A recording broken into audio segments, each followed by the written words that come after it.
The morning started like any other on Nexus Prime, the massive space station that served as neutral ground for 12 different alien species.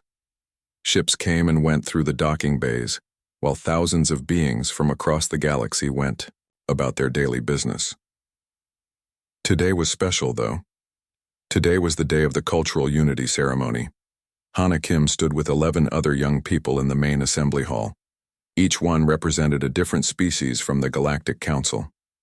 At 17 years old, she was the human representative, chosen because her father served as Earth's diplomat to the outer colonies. Her long black hair was tied back neatly, and she wore the formal blue dress that marked her as part of the ceremony. The assembly hall was enormous, with curved walls that stretched up toward a glass dome showing the stars beyond. Hundreds of beings filled the seats, their various forms creating a colorful crowd. Some had scales, others had fur, and a few glowed with their own inner light. Camera drones floated silently through the air, broadcasting the event to billions of viewers across known space. Hana felt nervous but excited. This ceremony happened every 5 years, and being chosen was a great honor. She had practiced her speech in Universal Common for weeks. The words felt strange in her mouth, but she could speak them clearly now. Today we show that young people from all worlds can work together, she had written in her notes. We are the future of peace in the galaxy. The other young delegates stood beside her. There was Vex, a tall blue creature with 4 arms from the aquatic worlds. Next to him stood Cora, a small furry being whose species lived in the asteroid belt. Each one had their own story, their own world, their own dreams for the future. The ceremony began with traditional music from each homeworld. The sounds mixed together in a harmony that seemed impossible, but somehow worked. Hana smiled as she listened. This was what peace looked like. Ambassador Yoon Seok-jin, the station commander, stepped up to the speaking platform. His voice carried clearly through the hall's sound system. Welcome, beings of all worlds, he said. Today we celebrate not just our differences, but what makes us the same.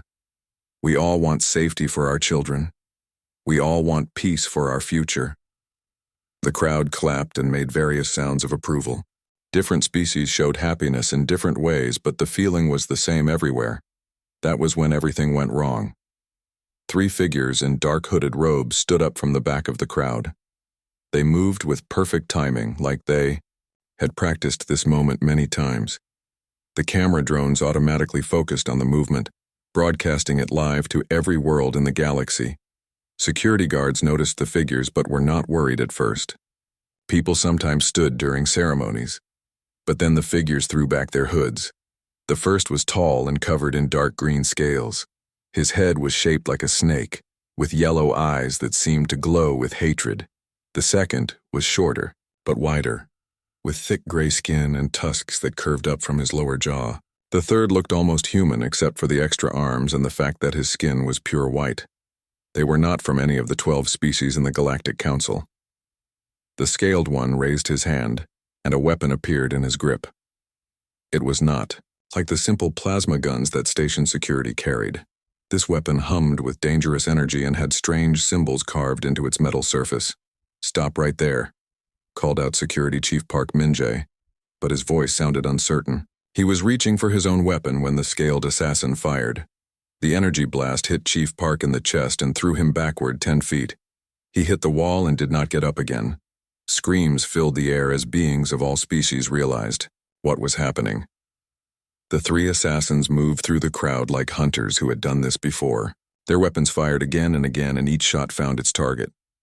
Security guards tried to fight back, but their training was for keeping peace, not for fighting killers like these. "Run," shouted Ambassador Yoon, but his voice was lost in the noise. People were pushing and shoving toward the exits, but the doors had been sealed somehow. They were trapped. On the platform, the young delegates stood frozen with fear. Some tried to hide behind the speaking podium. Others just stood there, not believing what they were seeing. The scaled assassin, who seemed to be the leader, jumped onto the platform with impossible grace. His yellow eyes looked at each young person like he was choosing which one to kill first. "The galaxy watches," he said in perfect universal common. His voice was cold and clear. Let them see what happens to those who spread lies about unity and peace. He pointed his weapon at Vex, the blue four-armed delegate. The young being closed all four eyes and waited for death. But then Hana stepped forward. "Wait," she said. Her voice shook, but she spoke clearly. "You want to make a point, right? You want people to see?" The scaled assassin turned his yellow eyes toward her. "The human child speaks. Yes, we want them to see. We want them to understand that some species do not belong in this galaxy." "Then take me," Hana said. "I am the human representative. If you kill me, your message will be stronger." The camera drones captured every word. Across the galaxy, beings watched this 17-year-old human girl offer her life to save the others. The assassin smiled, showing teeth like knives. "You are correct, human child. Your species has spread like a disease through our territory. Your death will show others what happens when humans go where they do not belong." Hana looked directly into the nearest camera. She knew her father might be watching. She knew millions of people were watching. Her hands shook, but her voice stayed strong. "My name is Hana Kim," she said. "I am from Earth. I believe in peace between all species. I believe in a better future." The scaled assassin raised his weapon. "Your beliefs die with you." The energy blast lit up the entire assembly hall. When the light faded, Hana Kim lay still on the platform. The assassins vanished as quickly as they had appeared, using some kind of personal teleporter that left only smoke behind. The assembly hall fell silent, except for the quiet sobbing of the surviving delegates. The camera drones kept broadcasting. The galaxy had seen it all. 7 minutes later, deep in space, Captain Lee Minho received an emergency transmission on his ship. He watched the recording of his daughter's death 3 times before his hands stopped shaking enough to reach for the ship's controls. His crew had never seen their captain's face look so completely empty of emotion, but they all recognized the look in his eyes. It was the look of a predator that had just chosen its prey. The 3 assassins moved through Nexus Prime like ghosts. They knew every hidden passage, every maintenance tunnel, every way to disappear when security forces came looking. The scaled leader, who called himself Crix, led his team deeper into the station's forgotten areas. "The message is sent," said Thex, the gray-skinned assassin with tusks. "Every world saw the human girl die. They will remember this day." "Good," Crix replied as they climbed down a narrow shaft that led to the station's lower levels. "Humans think they can spread everywhere in the galaxy. Now they know there is a price." The third assassin, Yira, moved ahead to check for security patrols. Her white skin let her blend into the shadows of the poorly lit tunnels. "The exits are all sealed," she reported. "Station security thinks they can trap us here." Crix laughed, a sound like breaking glass. "Let them try. We have been planning this for months. Soon we will be gone, and they will never find us." Above them, Nexus Prime buzzed with activity. Security teams searched every corridor, every room, every hiding place they could think of. Ambassador Yoon Seok-jin coordinated the hunt from the command center, his face pale with shock at what had happened during his ceremony. "Sir," called out Lieutenant Kim Tae-hyung from the communication station, "we have reports coming in from all over the galaxy. The broadcast reached every major world. People are demanding answers." "Keep searching," Ambassador Yoon ordered. "Those killers are still on this station. We will find them." Security Chief Park Ji-won, who had taken over after Chief Park Min-jae died in the attack, studied the station's blueprints on a large screen. "They have to be in the lower levels," she said. "That is where all the maintenance tunnels connect. Send teams to every entrance," Ambassador Yoon said. "Seal off section by section if we have to." That was when the alarm started blaring. "Sir," Lieutenant Kim called out urgently, "we have an unauthorized ship approaching. It is not responding to our signals." On the main screen, they could see a mid-sized military vessel approaching much too fast. Ships were supposed to slow down and request permission to dock. This one seemed to be aiming directly at the station's outer wall. "Try to contact them again," Ambassador Yoon ordered. "No response, sir. The ship appears to be on a collision course with Docking Bay 7. Collision course? Ambassador Yoon stared at the screen. Are they trying to crash into us? It looks that way, sir. Impact in 30 seconds. Security Chief Park Ji-won grabbed the communications device.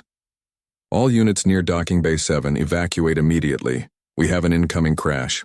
The ship hit the station's outer hull with tremendous force. Emergency barriers slammed shut to keep the air from escaping into space. Alarms screamed throughout that section of Nexus Prime.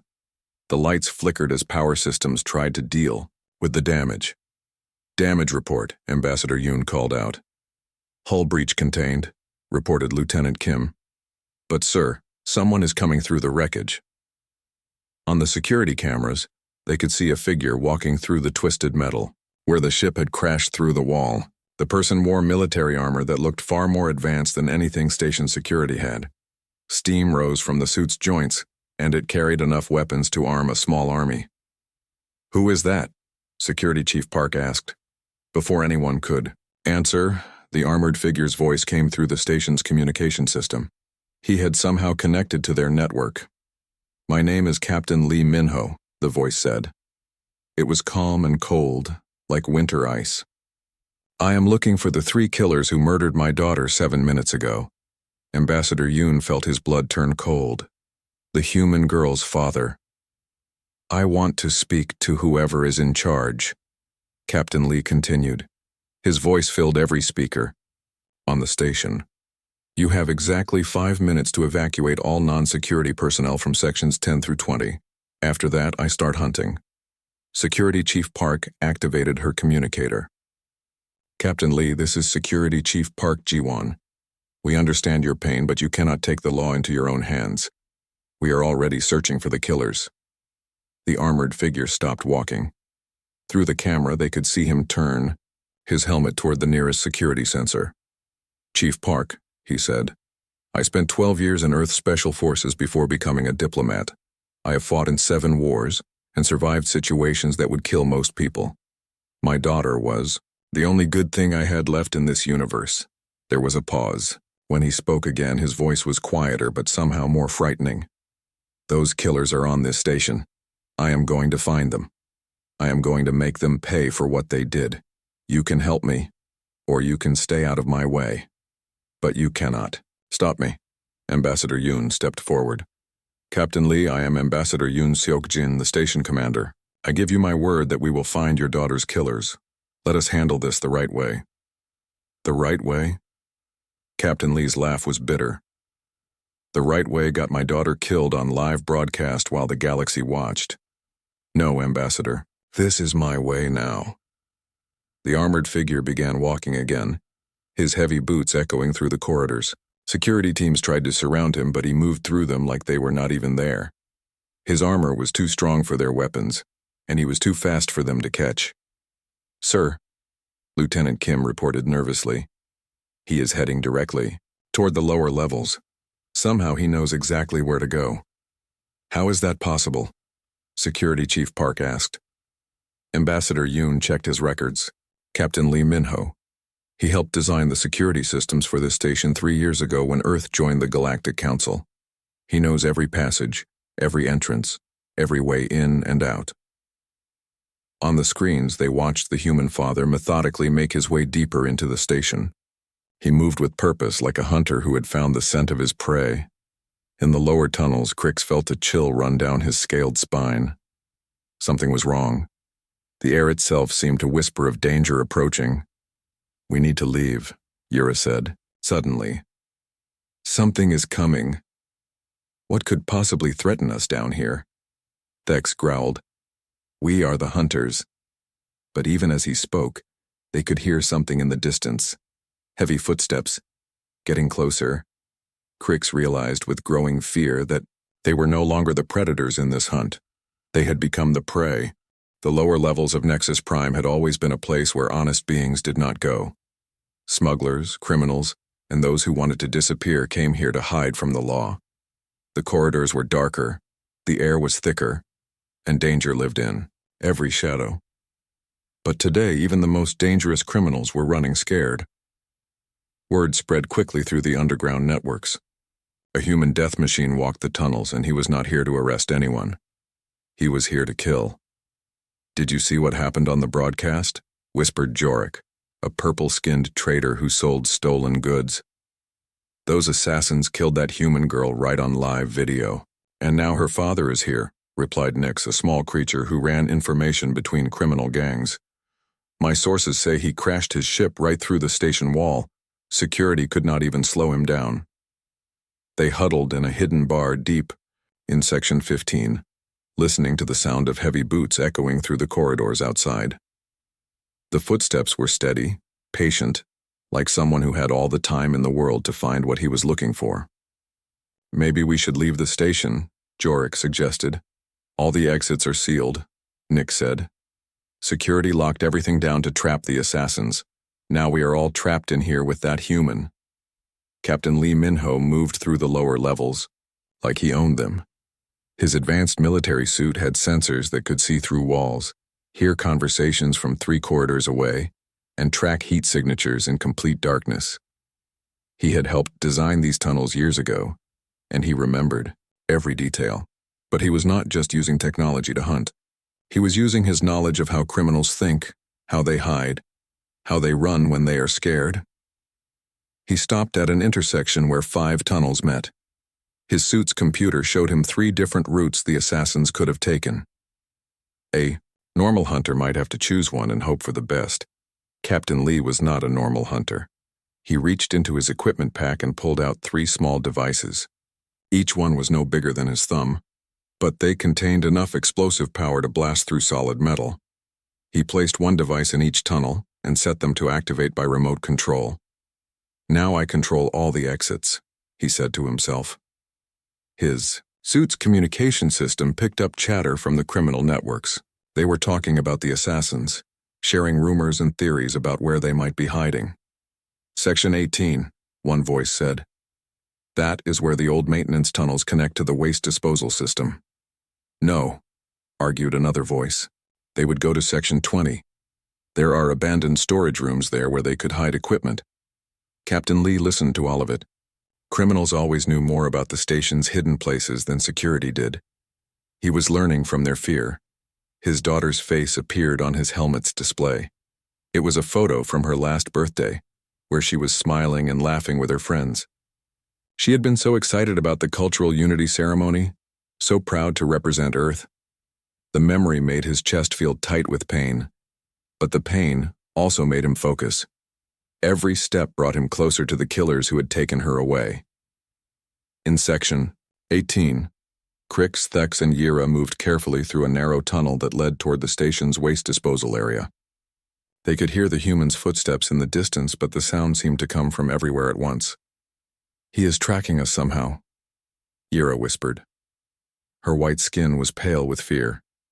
"Impossible," Crix hissed. "We know these tunnels better than anyone. We have been planning this escape route for months." "Then why can I hear his boots getting closer?" Thex growled, his tusks clicking nervously. They reached a junction where the tunnel split into 3 directions. Crix studied each path, trying to decide which would be safest. That was when the explosion came. The blast was not huge, but it was perfectly placed. The tunnel behind them collapsed, sealing off their escape route. Dust and debris filled the air. "What happened?" Yira coughed. Before anyone could answer, a second explosion echoed from the left tunnel, then a third from the right. "He is sealing us in," Crix realized with growing horror. "The human is not just tracking us, he is hurting us." Captain Lee watched his suit's display as the 3 explosive charges did their work. The assassins were now trapped in a small section of tunnels with only one way out. He knew exactly where that exit led. He began walking toward Section 19, where the remaining tunnel would bring the killers directly to him. As he walked, his communication system picked up a transmission from station security. "Captain Lee," came Security Chief Park's voice. "We are detecting explosions in the lower levels. Are you responsible for that?" "Yes," he replied simply. "Captain, you are destroying station property. You could hurt innocent people." "Chief Park," Captain Lee said, his voice deadly calm. "I placed those charges precisely where they would not hurt anyone except the people I am hunting. I know this station better than you do. There was silence for a moment. Then Security Chief Park spoke again. Captain, we found something you should know. We identified the assassins from security footage. They are members of a group called the Purge Claws. They are professional killers who believe certain species should be eliminated from the galaxy. Good, Captain Lee said. That means they chose to kill my daughter because she was human. This is not random violence, this is personal. Does that change anything for you? Captain Lee stopped walking. He looked at his daughter's photo again. Yes, he said. It means I do not have to feel guilty about what I am going to do to them. In the tunnels below, the three assassins found themselves at the end of the last remaining passage. Ahead of them was a large chamber where old machinery hummed quietly in the darkness. We have to go through there, Crick said. It is the only way out. It could be a trap, Yura warned. Everything is a trap now, Thex replied.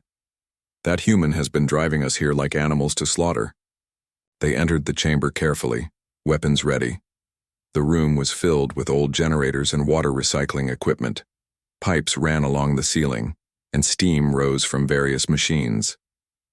They were halfway across the room when the lights came, and Captain Lee Minho stood at the far exit, his armor gleaming under the bright lights. He had removed his helmet, and they could see his face clearly for the first time. It was the face of a man who had nothing left to lose. Hello, he said quietly. I believe you killed my daughter. The chamber filled with tense silence. Steam rose from the old machines around them, creating shifting shadows that danced across the walls.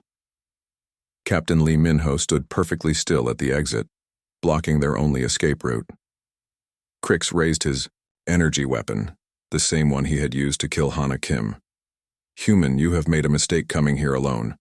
We are three and you are one. I am not alone, Captain Lee replied calmly. My daughter's memory is with me. That is all I need. Thex laughed, showing his curved tusks. Your soft human emotions will get you killed. We are trained killers. We have ended the lives of dozens of your kind. Good, Captain Lee said. That means you will not be missed when you die. Yura moved to the side, trying to flank the human. Her white skin let her blend into the steam, but Captain Lee's eyes tracked her movement perfectly. I can see all of you, he told them. I know where you are, how fast you move, and what weapons you carry. I have been studying the three of you since I arrived on this station. Crix's yellow eyes narrowed. You know nothing about us, human. We are superior beings. Your species crawled out of mud while ours ruled the stars. Maybe, Captain Lee said. But my species learned something yours never did. We learned how to love so deeply that we will do anything to protect what we care about. He took a step forward. And we learned how to hate just as deeply when that love is taken away. The first attack came from Yura. She fired her weapon while moving through the steam, hoping to confuse her target. The energy blast went wide as Captain Lee dropped and rolled behind a large water recycling unit. He is faster than he looks, Yura called out. All humans are slow, Crix snarled. Keep shooting. But Captain Lee was not where they expected him to be. He had moved through the machinery like he knew every piece of equipment in the room. His voice came from somewhere in the shadows. This room processes water for the entire station, he said. I helped install these machines 3 years ago. I know which pipes carry clean water and which ones carry boiling steam. A loud clang echoed through the chamber. Suddenly, a pipe near Thex burst open, releasing a blast of steam hot enough to melt metal. The gray-skinned assassin screamed and jumped away, but the steam had already burned his left arm. One injured, Captain Lee said calmly. 2 to go. Crix fired wildly into the machinery, trying to hit the human he could not see. His energy blasts damaged several machines, causing more steam to fill the air. You are making this easier for me. Captain Lee's voice came from a different direction now. More steam means more places to hide. Yura tried to circle around to where she thought the voice was coming from, but as she moved past a large generator, a metal pipe swung down from above and hit her in the head. She fell to the ground and did not get up. 2 down, Captain Lee said. Thex roared with anger and pain, He charged toward the sound of the human's voice, his tusks ready to gore his enemy. But he ran straight into a wall of pipes that had not been there before. Captain Lee had rerouted the plumbing while they were fighting. The impact knocked Thex unconscious. His weapon clattered across the floor. Now only Crix remained. The scaled assassin looked around the chamber wildly. The human was somewhere in the steam and shadows, but Crix could not see him anywhere. "Show yourself, coward," Crix hissed. "Face me like a warrior." "Why?" Captain Lee asked. His voice seemed to come from everywhere at once. "You did not give my daughter a chance to fight. You murdered a 17-year-old girl who was trying to make peace between species." "She was weak," Crix snarled. "All humans are weak. That is why you hide in the shadows instead of fighting with honor." "Honor?" Captain Lee stepped out of the steam. His face showed no emotion at all. "You want to talk about honor?" He was no longer wearing his heavy armor. Instead, he wore simple combat clothes and carried only basic weapons. He looked smaller now, more human. "I will give you what you want," Captain Lee said. "A fair fight, just you and me." Crix smiled, showing his knife-like teeth. "Now you show wisdom, human. Without your armor and machines, you are nothing." The two fighters began to circle each other. Crix was larger, stronger, and had natural weapons. His scales could stop most blades, and his claws could tear through metal. He had killed dozens of beings in hand-to-hand combat. But Captain Lee moved like water, flowing around the aliens' attacks. Every time Crix struck, the human was somewhere else. Every time Crix tried to grab him, Captain Lee slipped away. "Stop running," Crix growled. "Fight me." "I am fighting you," Captain Lee replied. "This is how humans fight when we are serious." He ducked under Crix's claws and struck the alien's knee. The hit was not powerful, but it was perfectly placed. Crix stumbled but kept fighting. The battle continued for several minutes. Crix grew frustrated as none of his attacks could connect. The human seemed to know exactly where every strike would come from. "How do you do that?" Crix demanded. "Practice," Captain Lee said. 12 years of military training, 7 wars, hundreds of battles. I have fought creatures like you before." He landed another precise hit, this time to Crix's elbow. The alien's left arm went numb. "But this is different," Captain Lee continued. "This time I am not fighting for my country or my unit or my mission." Another hit to the side of Crix's head. The alien's vision blurred. "This time I am fighting for my daughter." Crix tried one final desperate attack, lunging forward with both claws extended. Captain Lee stepped aside and grabbed the alien's arm. Using Crix's own momentum against him, he threw the assassin into a wall of pipes. Crix hit the metal with a sickening crack and fell to the floor. He was still alive, but he could not move. Captain Lee stood over his daughter's killer.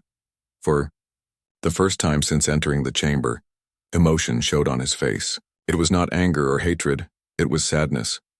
"My daughter believed in peace," he said quietly. "She thought all species could learn to live together. You killed that dream along with her." Crix tried to speak, but only blood came from his mouth. "The galaxy watched you murder her," Captain Lee continued. "Now they will watch you pay for what you did." He activated his communicator, connecting to the station's broadcast system. Across known space, beings who had witnessed Hana Kim's death now watched her father stand over her killer. "This is Captain Lee Minho," he said to the galaxy. "Today you saw what happens when innocent people are murdered for the crime of believing in peace." He looked down at Crix one last time. "Now you see what happens when someone kills a human's child." On 12 different worlds in hundreds of cities, billions of beings stared at their screens as Captain Lee Minho stood over the broken body of his daughter's killer. The same broadcast system that had shown Hana Kim's death now showed her father's justice. In the Nexus Prime Command Center, Ambassador Yoon Seokjin watched the feed with mixed emotions. Part of him was horrified by the violence. Another part of him understood the father's pain. "Sir," Lieutenant Kim Tae-hyung called out quietly, "we are receiving messages from across the galaxy. Everyone is watching this." On the screen, Captain Lee knelt beside Crix's still form. The scaled assassin was barely breathing, his yellow eyes dim with pain and defeat. You wanted the galaxy to see, Captain Lee said to him. You wanted them to understand your message about humans not belonging in your territory. Crix tried to speak but could only make weak sounds. Now let me send them a different message, Captain Lee continued. Let them see what happens when someone threatens a human family. He stood up and looked directly into the camera drone that had followed the entire hunt. His face was calm, but his eyes burned with something that made viewers across known space feel uncomfortable. My name is Captain Lee Minho, he said to the countless beings watching. 7 minutes ago, I lost my daughter. Her name was Hana Kim, and she was 17 years old. She believed in peace between all species. He gestured to the 3 unconscious assassins around him. These killers murdered her because she was human. They thought we were weak. They thought we would accept their violence and do nothing. His voice grew quieter, but somehow more frightening. They were wrong. Across the galaxy, different species reacted in different ways to what they were seeing. Some felt fear, others felt respect. All of them understood that they were witnessing something important. On the water world of Aquatica, Admiral Nex watched the broadcast with his senior officers. The human father fought 3 trained killers and won, he said. Perhaps we have been thinking about humans incorrectly. In the asteroid mining colonies, the furry Corian people gathered around public screens. Look how he moves, observed Elder Cora. Like a hunter who has done this many times before. These humans are not the soft diplomats we thought they were. On the desert world of Draxus, the reptilian scalers who were related to Crix's species watched in uncomfortable silence.